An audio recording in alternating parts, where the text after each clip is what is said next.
कहानी की शुरुआत होती है न्यूयॉर्क में स्थित चाइना टाउन से। जेसन नाम का एक लड़का गहरी नींद में होता है। जेसन एक मंकी को ऊंचे ऊंचे पहाड़ों पर लड़ता हुआ देखता है, पर अचानक उसकी नींद खुल जाती है। जेसन चाइनीज मूवीज का इतना बड़ा फैन होता है कि उसे सपने भी चाइनीज हीरोज के आते हैं। जेसन उठता है और सीधे पास की एक शॉप में जाता है। इस शॉप में बहुत सारी चाइनीज मूवीज का कलेक्शन होता है। ये दुकान काफी पुरानी हो चुकी होती है और अब एक बूढ़े चाइनीज अंकल इस दुकान को चला रहे होते हैं। जेसन यहाँ इतनी बार आ चुका होता है कि उसकी और बूढ़े अंकल की अच्छी दोस्ती हो जाती है। जेसन अंदर जाता है और मूवी कैसेट्स देखने लगता है, पर अचानक उसकी नजर एक गोल्डन छड़ी पर पड़ती है। वो उस छड़ी को उठाकर देखने लगता है। तभी अंकल वहाँ आ जाते हैं और जेसन को बताते हैं कि ये छड़ी यहाँ तब से है जब मेरे दादाजी ने ये दुकान खोली थी। दादाजी कहते थे कि इसे लेने कोई आदमी आएगा, पर आज तक वो आदमी नहीं आया है। जेसन कहता है कि मैंने इस छड़ी को पहले देखा है, पर वो अंकल उसकी बात टाल देते हैं और उसे बाहर ले जाते हैं।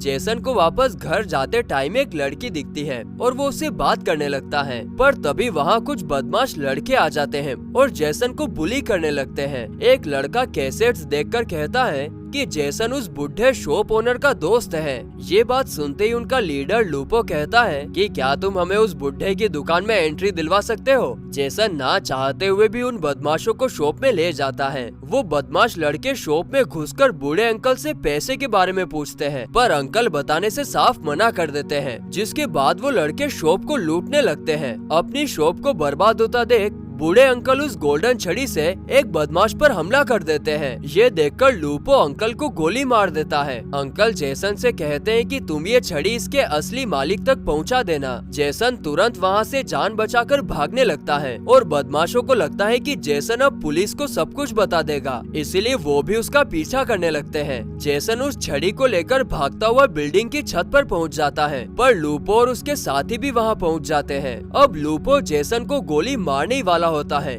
कि अचानक जेसन बिल्डिंग के नीचे गिर जाता है। अब जब जेसन की आंख खुलती है तो वो बिल्कुल ही नई दुनिया में होता है और उसके बॉडी पर चोट के कोई निशान नहीं होते। वो एक छोटे से हट में होता है और एक बूढ़ी औरत उसे चाय ऑफर करती है, पर जेसन घबराकर बाहर आ जाता है। वो एक आदमी से पूछता है कि ये कौन सी जगह है और मैं यहाँ कैसे आया। वो आदमी कहता है कि तुम एक फरिश्ते हो जो हमें राजा के जुल्मों से बचाओगे। जेसन को कुछ समझ नहीं आता और वो देखता है कि राजा के सिपाही उसकी तरफ बढ़ रहे हैं। वो सिपाही गांव वालों को मारने लगते हैं और जेसन का पता पूछते हैं। जेसन छिप जाता है, लेकिन जाते जाते सेनापति उसे देख लेता है और सिपाहियों को कहता है जाओ उसे पकड़ लाओ। सिपाही जेसन पर हमला कर देते हैं और वो अपनी जान बचाने लगता है। जेसन लड़ ही रहा होता है कि वहाँ एक बेवड़ा जिसका नाम लू यान होता है वहाँ आ जाता है और एक एक करके सभी सिपाहियों को ढेर कर देता है। लू यान जेसन के हाथ में वो छड़ी देखता है और पूछता है कि तुम्हारे पास ये छड़ी कहाँ से आई, लेकिन जेसन को कुछ समझ नहीं आता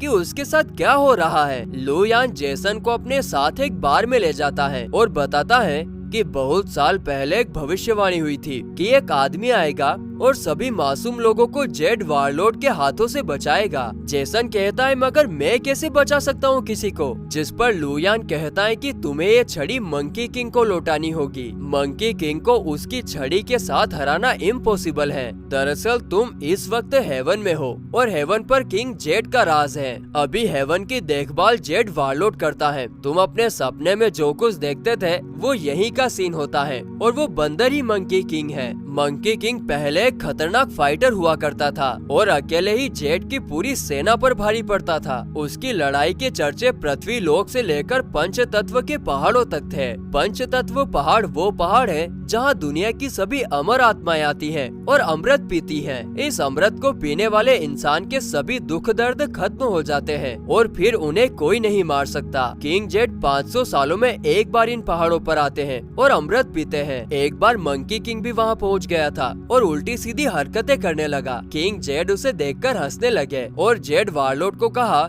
कि इस बंदर को इज्जत के साथ छोड़ दिया जाए और इतना कहकर किंग जेड वापस 500 सालों के लिए तपस्या करने चले गए। पर जेड वारलॉर्ड ने उनकी बात नहीं मानी और मंकी किंग को अपने महल में फाइट करने की चुनौती दे दी। जेड वारलॉर्ड ने अपनी सारी तरकीबें अपनाई, लेकिन मंकी किंग को नहीं हरा पाया। मंकी किंग अपने एक बाल से अपने जैसा एक और मंकी किंग बना सकता था और उसमें भी मंकी किंग जैसी पावर होती थी, लेकिन एंड में वारलॉर्ड ने धोखे से मंकी किंग को उसकी छड़ी से अलग करके उसे पत्थर में कैद कर दिया। अब मंकी किंग तभी आजाद होगा जब कोई उसे उसकी छड़ी वापस लौटाएगा और तब तक हमें जेड वारलॉर्ड के अत्याचार को सहना पड़ेगा। लू यान बातों बातों में शराब पीकर टुन्न हो जाता है और जब बिल भरने की बारी आती है तो जेसन के माथे डाल देता है। जेसन अपनी जेब से डॉलर्स निकालकर बार ओनर को देता है, जिसे देखते ही बार ओनर का माथा चकरा जाता है और वो ये सब बात सिपाहियों को बताता है। वो दोनों किसी तरह खुद को बचाकर वहाँ से भाग जाते हैं। एक लड़की गोल्डन स्पैरो वो भी उनकी भागने में मदद करती है। वारलॉर्ड ने गोल्डन स्पैरो की पूरी फैमिली को मार डाला था और इसीलिए वो भी वारलॉर्ड से बदला लेना चाहती थी। वो लोग भागते हुए एक जंगल में पहुंच जाते हैं, पर लू यान कहता है कि अब मुझे वापस जाना होगा क्योंकि मेरी शराब खत्म हो गई है और मैं शराब के बिना जिंदा नहीं रह सकता। पर जेसन कहता है कि मुझे कुंग-फू सिखाओ वरना मैं मंकी किंग तक नहीं पहुंच पाऊंगा। इसके बाद लू यान जेसन को कुंग-फू सिखाने लगता है। एक बार जब जेसन प्रैक्टिस से थका हुआ होता है तब सफेद पोशाक पहने एक मोंक आकर उसकी छड़ी छीन लेता है। जेसन ये बात लू यान को बताता है और फिर लू यान उस मोंक की खोज में निकल जाता है। उधर सेनापति जाकर सारी बात जेड वारलॉर्ड को बताता है और फिर वारलॉर्ड छड़ी लाने की जिम्मेदारी एक विच को देता है। वो विच जेसन और लू यान को ढूंढने लगती है और आखिरकार उसे बार में उनका सुराग मिल जाता है। इधर लू यान को एक पुराने मंदिर के पास वो मोंक मिलता है और वहाँ दोनों की लड़ाई शुरू हो जाती है। लड़ाई के बीच में ही वो मोंक उसे बताता है कि वो उस आदमी की तलाश में है जो ये छड़ी मंकी किंग तक पहुंचाएगा। लू यान कहता है कि जेसन ही वो आदमी है जिसे इस काम के लिए चुना गया है। इसके बाद वारलॉर्ड के महल की तरफ उनका सफर शुरू हो जाता है। रास्ते में लू यान और मोंक मिलकर जेसन को कुंग-फू सिखाते हैं। जेसन ने इतनी सारी चाइनीज मूवीज देखी होती है कि वो बहुत जल्दी ही कुंग-फू सीखता जाता है। चलते चलते वो सभी डेजर्ट में पहुंच जाते हैं। विच को जब इस बात का पता चलता है कि वो लोग मंकी किंग को आजाद कराने जा रहे हैं तब वो भी डेजर्ट की तरफ जाती है, लेकिन उसे वहाँ कोई नहीं मिलता। जेसन और बाकी लोग डेजर्ट पार कर चुके होते हैं और महल के काफी करीब पहुँच जाते हैं। विच भी अपनी रफ्तार बढ़ा देती है और फूलों के जंगल में उन्हें पकड़ लेती है। उनके बीच फाइट होती है पर जेसन और साथी बच के भागने में कामयाब हो जाते हैं। विच उन्हें स्लो करने के लिए अपना आखिरी वार करती है और उसका एरो जाकर लू यान को लग जाता है। लू यान अपने घोड़े से गिर जाता है और ये देखकर बाकी साथी उसकी जान बचाने के लिए उसे पास के एक आश्रम में ले जाते हैं। आश्रम के वैद्य उन्हें बताते हैं कि लू यान की चोट गहरी है और अब उसके पास बहुत कम टाइम बचा है। जेसन पूछता है कि क्या लू यान को बचाने का कोई तरीका नहीं है, जिस पर वैद्य उसे बताते है कि लू यान को सिर्फ अमृत से बचाया जा सकता है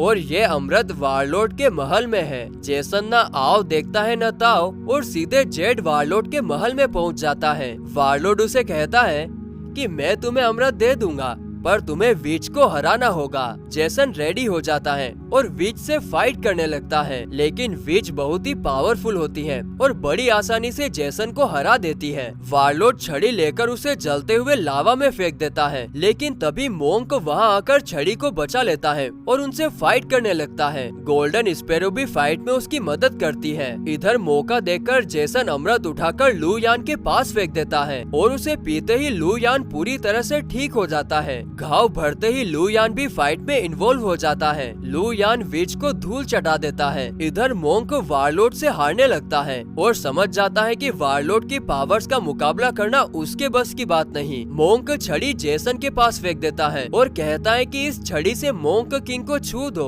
वारलॉर्ड उसे रोकने की कोशिश करता है, लेकिन जेसन कामयाब हो जाता है। छड़ी को छूते ही एक वेव आती है और सब कुछ हिलने लगता है। वारलॉर्ड के सारे सैनिक मारे जाते हैं और वो देखता है कि मंकी किंग पत्थर से आजाद हो चुका है। मंकी किंग के आजाद होते ही मोंक गायब हो जाता है और एक बाल बन जाता है। जेसन को तब पता चलता है कि मोंक कोई असली आदमी नहीं बल्कि मंकी किंग का एक जादू है। ये देखकर उसके तो होश उड़ जाते हैं। मंकी किंग के पास उसकी छड़ी आ चुकी होती है और अब उसे छू पाना भी मुश्किल होता है। वारलॉर्ड लाख कोशिशें करता है लेकिन मंकी किंग का बाल भी बांका नहीं कर पाता। इधर गोल्डन स्पैरो भी बहुत गुस्से में होती है और वारलॉर्ड पर अपनी जादुई पिन से अटैक करती है, पर वारलॉर्ड को कुछ नहीं होता। उल्टा वारलॉर्ड उस पर अपनी पावर से अटैक कर देता है। वो घायल होकर जमीन पर गिर जाती है। जेसन स्पैरो के पास जाता है और उससे पूछता है कि क्या वो ठीक है। स्पैरो उसे अपनी पिन देती है और वारलॉर्ड की तरफ इशारा करती है। दरअसल ये एक जहरीली पिन होती है जिससे किसी भी पावर्स को खत्म किया जा सकता है। मंकी किंग अपनी पावर से वारलॉर्ड को जेसन की तरफ फेंकता है और जेसन वो पिन उसकी चेस्ट में घुसा देता है। पिन घुसते ही वारलॉर्ड की सारी पावर्स खत्म होने लगती है और वो लावा में गिर जाता है जिससे उसकी मौत हो जाती है। स्पैरो पूछती है कि क्या वारलॉर्ड मर गया, और जेसन जवाब देता है हाँ वो मर चुका है। ये सुनकर स्पैरो जेसन को थैंक यू कहती है और उसकी भी मौत हो जाती है। जेसन को स्पैरो से प्यार हो गया था और इसीलिए उसकी आंखों में आंसू आ जाते हैं। अब वारलॉर्ड की मरने की बात सुनकर किंग जेड वापस आते हैं। उन्हें पता चलता है कि वारलॉर्ड ने बहुत आतंक मचा रखा था और जेसन ने लोगों की जान बचाने में मदद की। किंग जेड जेसन से उसकी एक विश पूछते हैं और जेसन कहता है कि मुझे सिर्फ अपनी दुनिया में जाना है। किंग जेड कहते हैं कि तुम्हारी विश पूरी हो जाएगी। जेसन लू यान और मंकी किंग को अलविदा कहता है। लू यान कहता है कि मैं तुम्हारा गुरु हूँ और किसी भी दुनिया में गुरु और शिष्य को अलग नहीं किया जा सकता। जेसन हेवन के गेट से वापस धरती पर जाता है और बिल्कुल उसी जगह पहुंच जाता है जहां वो गिरा था। लूपो भागते हुए जेसन के पास आता है और उसे मारने लगता है, पर इस बार जेसन को कुंग-फू आता है और वो लूपो की खूब पिटाई करता है। जेसन की फाइटिंग स्किल्स देखकर लूपो के दोस्तों की हालत खराब हो जाती है और वो वहाँ से दुम दबाकर भाग जाते हैं। जेसन तुरंत एम्बुलेंस के पास जाता है और बूढ़े चाइनीज अंकल की हेल्थ के बारे में पूछता है। डॉक्टर उसे बताते हैं कि गोली दिल के पास से गुजरी है पर अंकल बच जाएंगे। जेसन अंकल की तरफ देखता है और उसे उनमें लू यान की शक्ल दिखाई देती है और उसे ये भी पता चलता है कि एक खूबसूरत लड़की पास में ही एक रेस्टोरेंट चलाती है और रेस्टोरेंट का नाम है गोल्डन स्पैरो।